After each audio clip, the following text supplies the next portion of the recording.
Today I'm out here in western Indiana, south of Lafayette, northwest of Indianapolis, and we're gonna look at some crops, both corn and soybeans. Let's go check it out. So we've got a plot here. I want to see how things look out here in this neck of the woods. So we're gonna take a look at the various corn hybrids here, and then we're gonna jump right down there and take a look at the soybean plot. Looking at the first hybrid here, and we're a little bit further along out here than we are over in Ohio. It's kind of to be expected. This was planted earlier. This one is actually at dent. You can see the dents there on the ear. Pollination was good. So like to see that with all the pollination issues and stuff from this year. A little bit more disease. And this, again, not surprising. It's further along. That disease has had more time to develop. So we've got some northern corn leaf blight, some gray leaf spot. I'll look around, see if I can find some tar spot to show you guys. But again, nothing super crazy or impactful quite yet. Here we go. Here's some show and tell. So we're on the second leaf up, so lower canopy. Got northern corn leaf blight lesions. They're tapered on either end, as you'll see, and they cross leaf veins. So fair bit of northern corn leaf blight here on that lower canopy. Move up the canopy, you're not seeing near as much, which is good. But I did find one tar spot lesion right there. So that is tar spot. We can confirm tar spot for this area. I'm sure that if I got on the crop protection network and looked at confirmed counties, that this county would be included in that. But we'll just check, make sure, make a note. But yeah, that's what we're finding here. So this right here is something else that I get calls upon on every year. So you see all this mold right here along the stalk and the leaf. We're gonna peel this back and we'll show you what's actually going on. A lot of people think it's some sort of terrible stalk rot, but if you peel it back, the stalk is actually really healthy.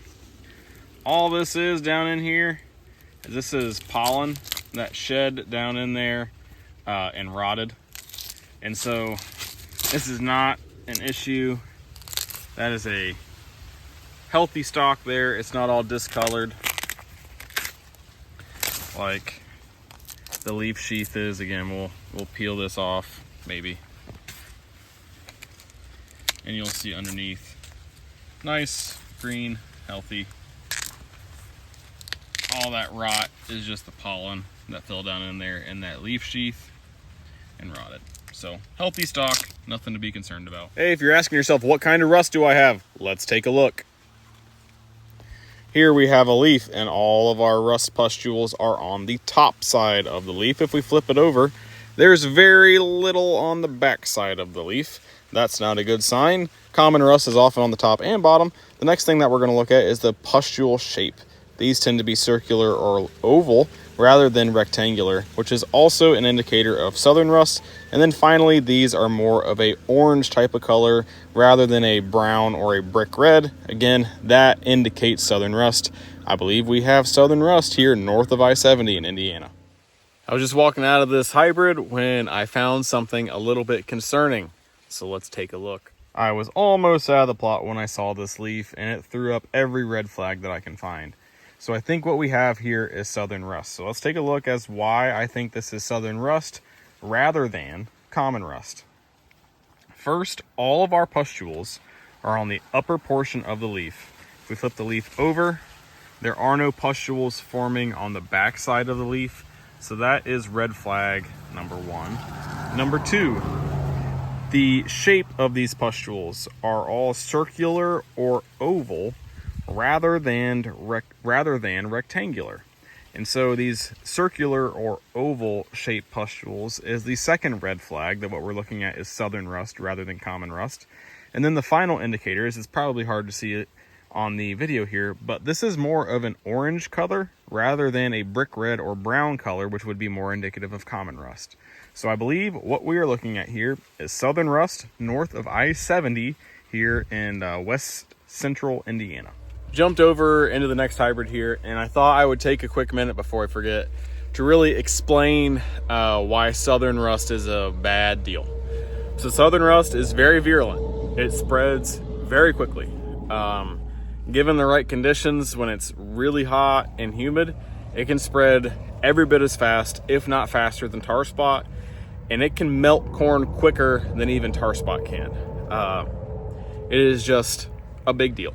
And so when you find southern rust and tar spot both inhabiting the same field, you've accomplished something that isn't exactly desirable for anybody. It means that you've had both the conditions for tar spot and southern rust, both of which are probably the top two most problematic diseases in the entire corn world. So this is a big deal. This is something that we're gonna have to monitor. Fortunately, this corn's at dent, like, we're gonna be okay. We're not gonna see like a dramatic yield loss based upon kernel size or anything like that at this point. However, you know, let's say this field is one of the last that can get harvested. That corn plant starts to really have a hard time keeping itself upright later on into the season because of the disease. And so, you know, I could see a situation where, okay, if it's Thanksgiving or, you know, let's say beginning of November and we get a big wind event, maybe a hurricane, something like that blowing up from the south, these fields would be high on my priority list to go get, simply because of stock quality degradation based upon that disease. So hopefully for the farmer, again, we're at dent stage. Our husks are actually starting to turn colors here. And so we're going to reach the finish line likely before we see any giant yield reduction. However, you know, standability does play a role in yield. And so if we do get a big wind event and this stuff goes down, that will reduce yield that way. So a couple different ways of looking at it, but either way, southern rust and tar spot teaming up together is not a match made in heaven, quite the opposite. So next thing that I am finding out here in this field is these little gray streaks on the leaves. You see those? See how they go almost at angles rather than being straight? This would be indicative of insect feeding, particularly flea beetles. And so because they aren't in a straight rectangular line, it is actually not disease. What we're seeing here is the flea beetle, which will go through and it'll scrape part of that leaf off and eat it. Now, I really wanted to find a flea beetle in order to show you guys and to verify the findings. However, the grower sprayed this with an insecticide about 7 days ago, which means that, you know, any flea beetles that would have been out here creating this damage are now gone. So that's good for the grower. It's also good because he included a fungicide in that pass. And with the tar spot, and again, like, the tar spot is minor, guys. I don't want to like draw great alarm to the amount of tar spot that we're finding, because again, see, like, there's a teeny tiny little lesion there. Like, the tar spot level is not a big deal, but given the fact that there's some gray leaf spot out here, there's a little bit of northern out here, but the big red flag to me is that southern rust. Found another leaf with some southern rust through here, so we need to keep that at bay as best as we can. And with days like today that are in the low 90s, yeah, it's perfect growing conditions for southern rust. So good to hear that he got that fungicide put on. That'll help prevent southern rust from spreading near as quickly as it otherwise would. Here is an example of a representative ear that I just pulled from here. I didn't count around, but let's count long. 1,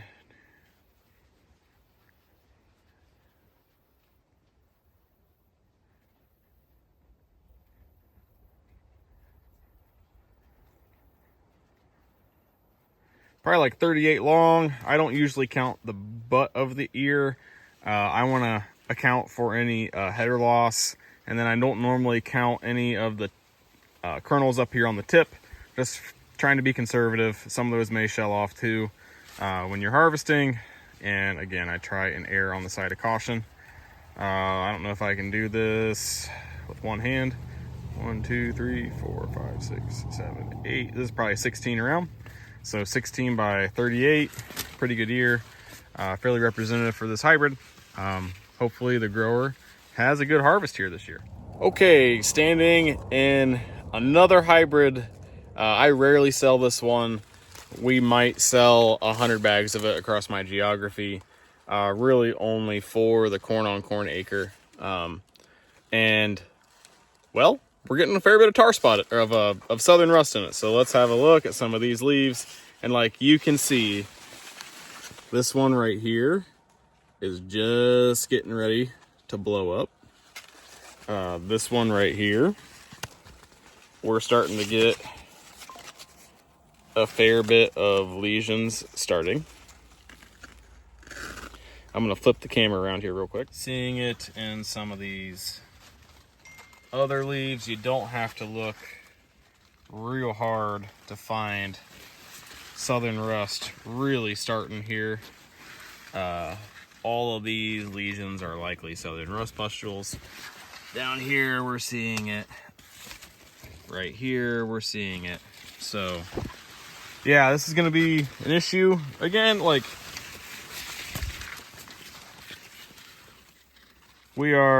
there's one dented there. There's a few dented there. So like we're denting. So this isn't gonna be a total disaster train wreck. But I feel quite confident in saying that this hybrid will not be winning the plot. So all the others have been looking better. This one looks fairly susceptible. So that's why guys like me have a job. So we can come out here and verify that yes, this one is better on this, or no, it's not better on that. And what that does is it helps the grower plan accordingly. So in areas where we know that we have a historical occurrence of southern rust, we're probably not going to be choosing this hybrid. This isn't one of my favorites anyway. Again, we don't sell a lot of it. This may be the straw that breaks the camel's back for me with having this one in the portfolio at all. We might just axe it, at least for my area. But again, what it also does is help guys make decisions this time of year. And so, you know, for this customer in particular, he sprayed this field with a fungicide because it's the plot. He wants it to look good. A lot of this infection would have occurred before the fungicide even was applied. And so, you know, hopefully that fungicide does its job and holds stuff in place. However, with the rest of his production fields, you know, we're going to go look at some of those here as soon as I'm done with the plot. And if we know a hybrid has a weak spot, it helps us prioritize management with that hybrid. So for example, it's like 350 corn. Nobody wants to spend more money than we absolutely have to. However, we also have to have some bushels at 350 corn in order to pay the bills. And so if we do have to wind up spending some money on a fungicide, we want to use that fungicide in the area where we're going to get the max ROI on it. And if we do have a product like this one that tends to be a little bit more susceptible to something like southern rust, we need to know that. That way we can allocate those resources accordingly and help that farmer make more money. Now, we want to avoid these situations whenever we can, but we do work with biological organisms. And how often does southern rust really stretch up north of I-70 with a vengeance? It's fairly rare. And so, you know, there's always these unforeseen issues that arise. And so guys like me are out here taking notes, learning about these products so that we can do the best that we possibly can by the farmer. So jump down to the next hybrid here. This has been one that I have liked a lot. This is G10B61, and I like to think I've been fairly influential on getting this one passed as a commercial product and then used widely here across the Eastern Corn Belt. So I'm gonna show you some reasons why. First, obviously the ears. This one has had really good yield potential. It's one of those that you look at it and you're like, okay, I know that this one's gonna have good yield potential. It often does, well, I'm gonna drop these and show you this. It often has this really good ear flex, which I really like to see. Ear flex is important to me because many of the customers in the market that I work in, Indiana, central Indiana, eastern Indiana, southern Indiana, as well as the vast majority of Ohio, we don't push populations up to the 38,000 mark near as much as other areas of the Midwest. And so this ear flex becomes really important. If I'm not gonna have as many ears out there because our soils typically aren't as good and they just don't handle those populations quite as well as, say, central Illinois, northern Illinois, Iowa, stuff like that. We need our ears to be as big as we possibly can. So this allows them to flex. We also tend to have more rain and we have more tight clay soils. And so what that means is those tight clay soils take a longer time to warm up in the spring. They don't drain near as fast. And when we get more precipitation and we combine that with soils that hold more water, sometimes we can get a little bit more uneven emergence, uneven stands, things like that. And so having that ear flex really does help compensate for it. Now, when we look through the canopy, our canopy, compared to everything else that we've seen here today, is quite clean. Yes, there is some gray leaf spot. There's the first southern rust little pustules I'm seeing. But this is far cleaner, far more healthy than any of the other hybrids that we've looked at thus far. Very good roots and stalks with this one. So it's been a lead product for us for probably 2 years now. There is one hole with this one. This one does not like to come out of the ground super well when it's cold. And so if we wait until it's warm, it'll power up out of the ground just fine. But this is one that we need to wait on instead of going out there early April when it's super cold and expecting every last plant to come up.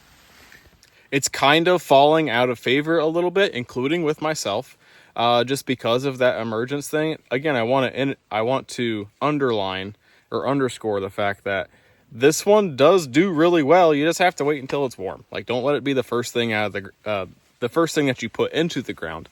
There's a whole lineup of corns on either side of this on the maturity range that you can go out first and plant. This is the one you got to wait on. You do that, it does really well.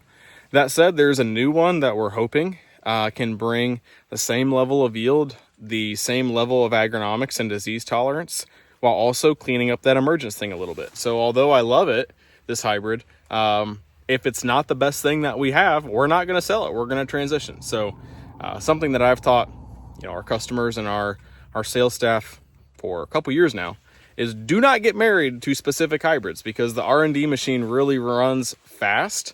The pace of genetic gain is super, super fast right now. So your favorite hybrid today may be gone in a year or 2 years from now, and that's okay. Like, there's going to be new stuff coming that does just as well, if not better. All right, I don't know if you can hear that, but listen. If there's one thing that happens when I get far away from home, and again, I live north of Columbus, so I'm about 4 hours from home. No matter what, if I get a long way from home, it rains. And so that's what's happening here. It'll be fine. We'll just get a little wet. So what? Anyway, I am standing on the split of G10B61, the one that we were just talking about, and the new 110-day 10M. So right here is our split. Let's look lower canopy. Looks like we got a little bit more firing on the right-hand side with 10M. So to me, that can mean potentially it likes a little bit more nitrogen than 10B. Doesn't necessarily mean that, but sometimes when you see more firing at the bottom of the plant, it can mean that. Could also mean maybe we don't have quite the drought tolerance with 10M that we have with 10B. 10B is not really known for its drought tolerance, and that's not really what 10M is being marketed for anyway. It's going to be more of a wet soil type of play, which is exactly what we typically deal more with. Looking through the canopy, both are pretty good. Now, there is a little southern rust showing up in the 10M.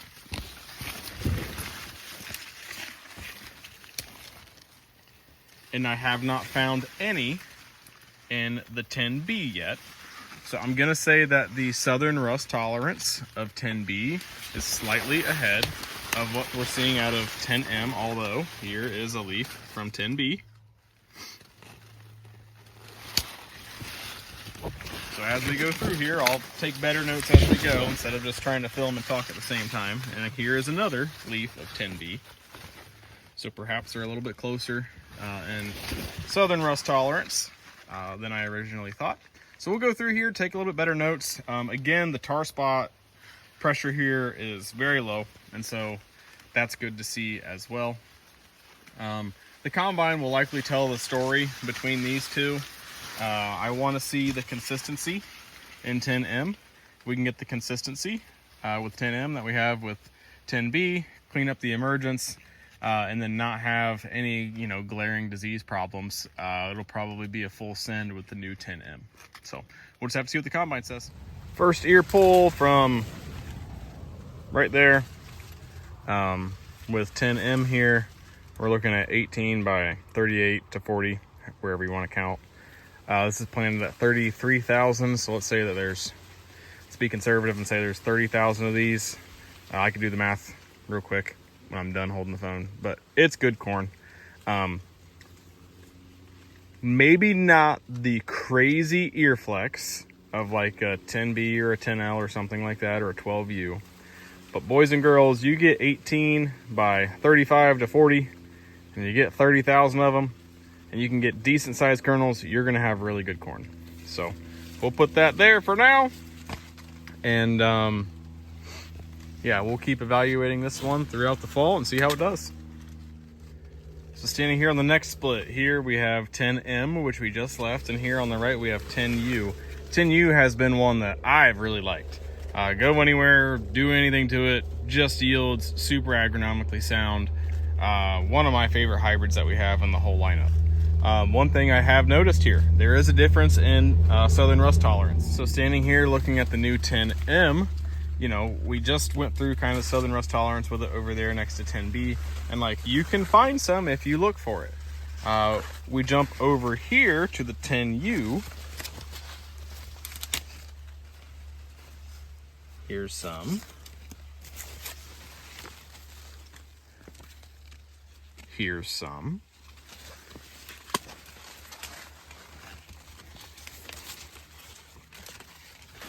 Here's a little bit starting. So it's just a little bit easier to find with the 10U. The 10U would be more along the lines of what we're seeing with some of the other hybrids. Here's some on 10M. But I think what we're seeing here is overall pretty darn strong tolerance out of 10M when compared to the rest of the corns that we're seeing out here. This is probably more of a standard, normal level of infection, whereas 10M seems to be excelling at that a little bit. So that's really nice to see out of the new product. Again, I don't think this is a brewing train wreck by any stretch of the imagination for any of these hybrids, but it is nice to get some differentiation and some separation here just for my own notes. Okay, here, one more note. Southern rust doesn't just live on leaves. Well, I shouldn't say that. I misspoke. This is the stalk. We would all call this the stalk, right? However, this is the leaf sheath. And so I don't want to misrepresent it. But you can find it all up and down on these leaf sheaths and stuff, not just residing here on the leaf. So, yeah.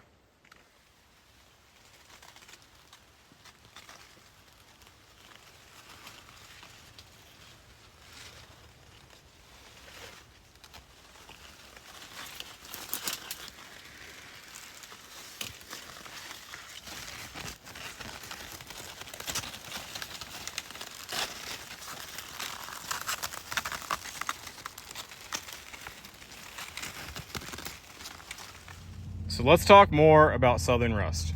We just walked through a fair bit, 50 yards, 100 yards, something like that of corn to get out here away from the ends. Most of it was fairly clean, and then we came to this spot. This spot is pretty well loaded with southern rust. So let's talk about probably why. So first, I'm going to show you what I call fairly loaded with southern rust. So we have these leaves right here. We get into, these leaves right here, here, here, here, there. We're showing up on that leaf sheath. We've got some on this leaf sheath. So why did this happen? Well, probably what happened is we had infection start right here in this area. And so this area has likely had a longer time to grow and develop infection than some of the other areas that we've seen.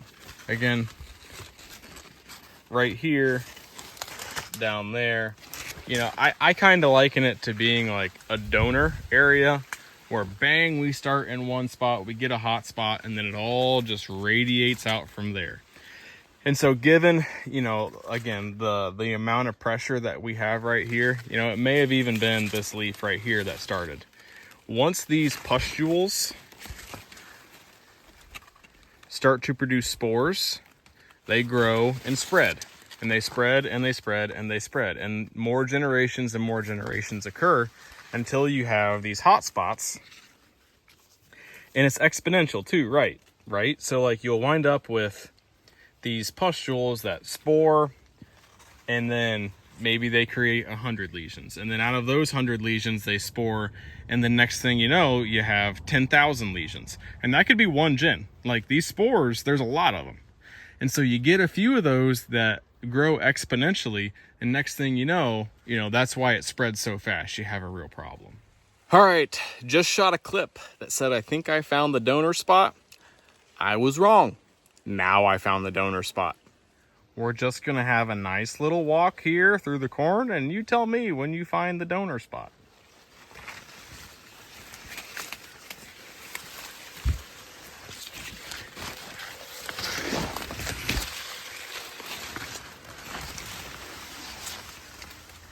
I think we found it.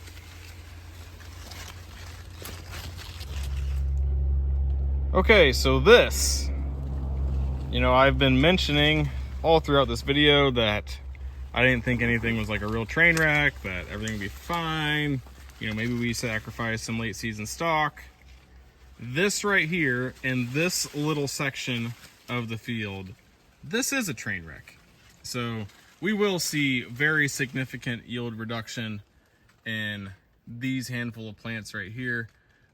We have significant rust pressure up above the ear leaf. No good here. Let's hope there aren't a whole lot of hot spots like this throughout this field. But yeah, this actually is quite concerning right through here. So these leaves are dying. You can see it's necrotic. It's killed this part of the leaf already. Same story here. It is spreading all over the leaf sheaths, all over really everything. Starting to see it here on the husks. This is not good. Not good, folks. Not good at all. I'm gonna burn my clothes when I go home tonight.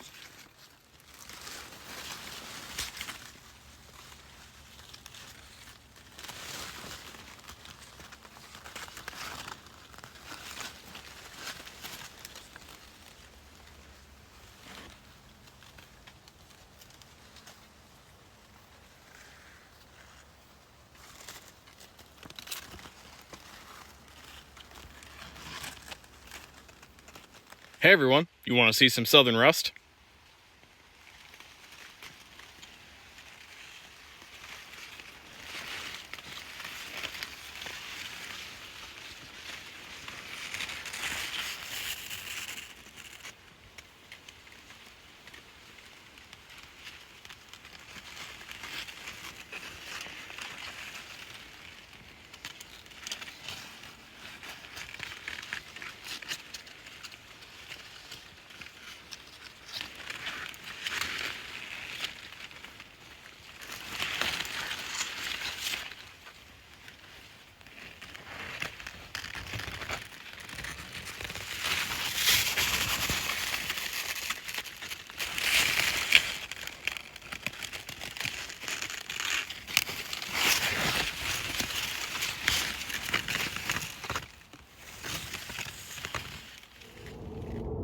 I'm literally gonna have to douse myself with gasoline. Yikes. All right, just got through that horror show, and I just want to point this out. This right here, this nice, clean series of plants, these nice clean hybrids over here, that's the exact same hybrid. The exact same hybrid right here. That is so clean. So what we probably had there, again, is an instance where we had infections start early over there for whatever reason, that turned into a hot spot, and it's kind of spread out from there. Through this area, seeing very little. So this right here is about the worst that I've seen, and this is a different hybrid. This is an older 110 day that I use as a check quite often. This one is not known for being an agronomic beast. It is known for being a really high yielding beast. If I can do this. Here, hold tight. Getting some tip back there. That's kind of normal for this hybrid. It throws a lot of kernels long and gigantic kernels. So this is one you can get down to 65,000 kernels a bushel or smaller. But the point that I'm trying to make here is, like, this one is not known for being an agronomic, you know, strength. It's known for its high yield. And then we compare it to this other one to the side here, which is known as being an agronomic, you know, superpower. And we're really just seeing that both of them look pretty clean. And so although we just came from that southern rust hotspot, this right here is good to see because it means that that was likely just a hotspot. So we probably have a handful of hotspots throughout the field. Hopefully the weather conditions prevent it from really spreading that much more. And then hopefully our fungicide does a good job of slowing it down as well. Here's the split of two hybrids. Lots of times with hybrids, I like to go through and figure out where their yield comes from. Does it come from ear length? Does it come from girth? Does it come from giant kernels? Does it come from all of the above? This is one that always tricks people right here. If you look at these ears with this hybrid, there's like nothing about them that you look at and say, man, that is going to be some really good corn. But don't be deceived. When you go through on a product like this, and that ear leaf, that leaf sheath, stretches up onto the leaf or onto the ear that far, it can hide just how big that ear is. As you can see with like that ear right here, it's almost hard to tell just how big that ear is right there. But then when you pull them out, they're usually awfully good ears. This hybrid is not known for going super girthy. It's usually 14 to 16. It goes real long, but the key with this one is kernel size. It throws great big fatties of kernels. We can get that kernel number down real low. And so it doesn't take a whole lot of kernels to add up to a lot of bushels with this hybrid. And hey, while we're at it, we may as well show you a donor leaf for tar spot too.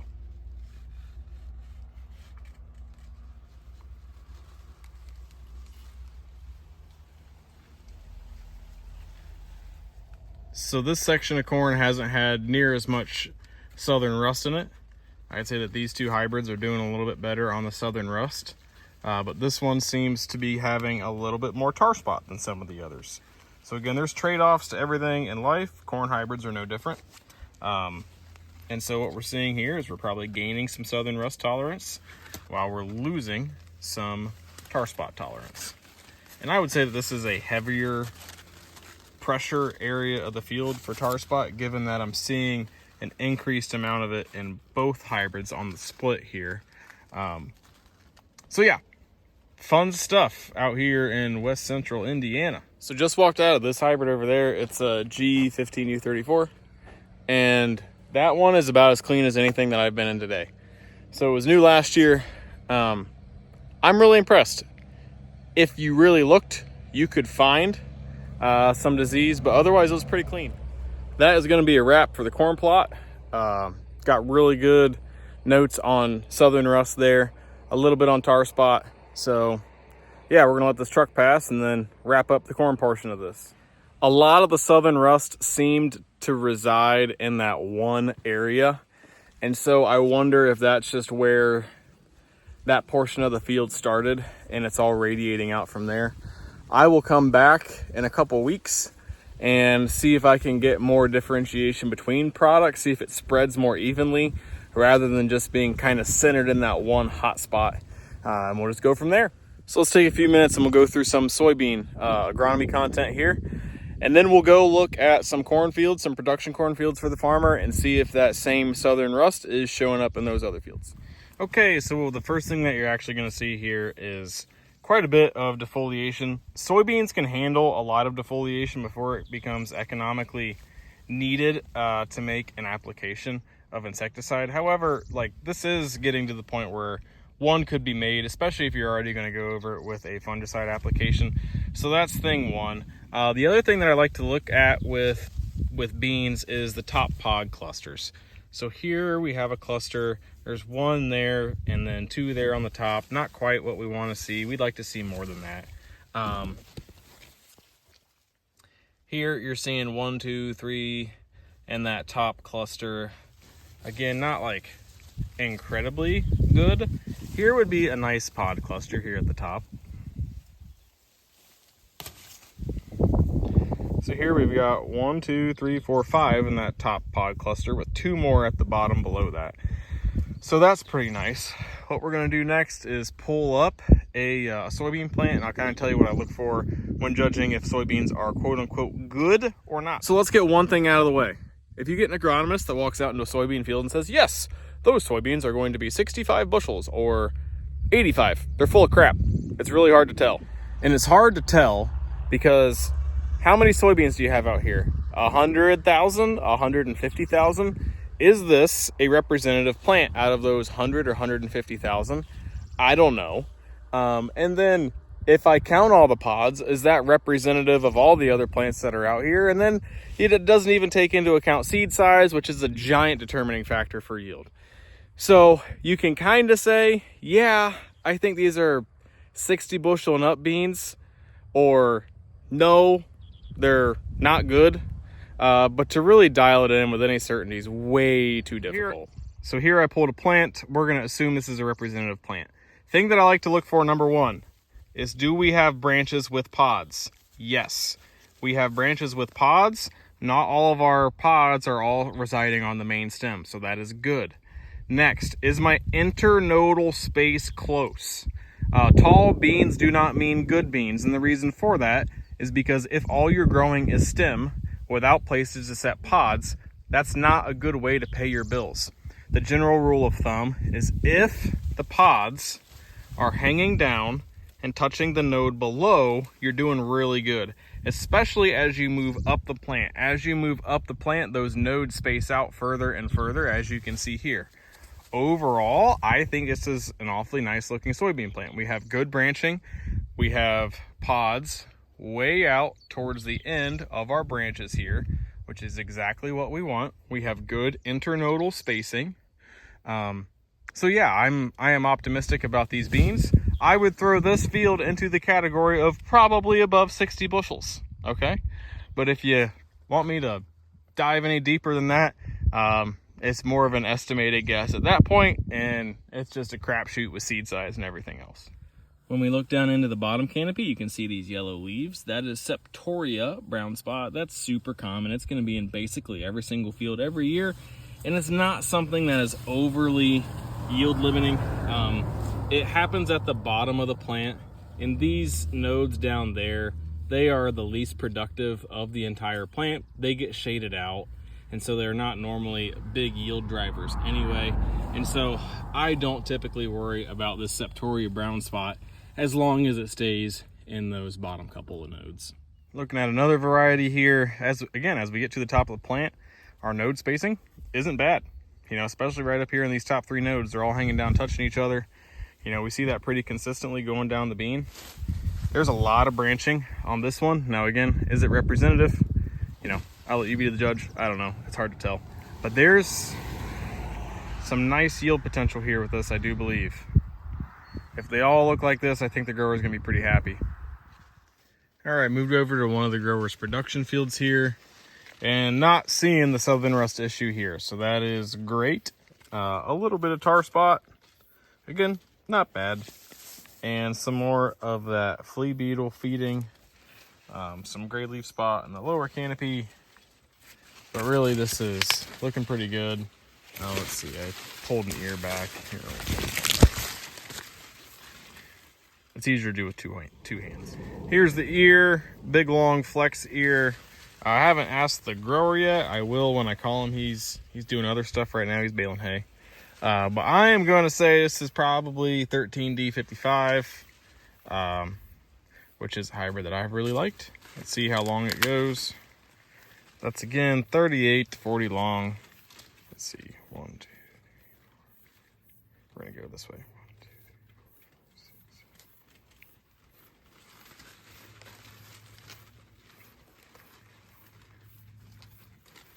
7. 18 around. Those are smaller kernels on this one. Super heavy test weight, super heavy test weight. But the kernels tend to be a little bit smaller. But really nice ear flex with this hybrid. Really good plant health, clearly. We'll go walk around a couple other spots just to make sure we're not going to find that southern rust issue anywhere out here. But right here in this particular spot looks pretty clean. All right, found a little bit more. Not bad. But dang it, I was hoping we wouldn't find any here. We will look around and see if we can find anything worse, but if that's as bad as it is, that's not too bad. Especially because this is further along. It's denting pretty good, so. Well, this will be the last field that I look at before I head back home. And we're 12 rows in. And just finding more of this southern rust. So, daggone it. The corn looks really good. Really nice looking corn. But it does have southern rust in it. Starting in it anyway. Yeah, this field's not too bad. The corn looks really nice. So, happy with how the corn looks here. It's denting. There's, again, a little bit of southern rust coming here. Given the growth stage that the corn is at, as well as how this seems to be progressing fairly slowly, I think this grower will be fine without any real major issues. Got a little bit right there. But he does need to keep an eye on it, and I wouldn't let it stand, you know, forever, ever. I'd make sure I harvest it timely in the fall. But overall, I mean, pretty clean all the way at the ground, with the exception of those southern rust little spots here and there. Corn looks really nice. We're denting. We're heavy into the grain fill period. You know, overall, looks pretty good. And I think that's going to be a wrap. It's like 94 degrees. I am sweating through my clothes. I'm going to go try and find a gas station with some water, rehydrate, and hit the road and go on home. Tomorrow we're going to be leading a plot walk with a reseller of ours. Might film some content there. We'll see about that. If not, we'll catch you on later on in the week. Thanks, guys.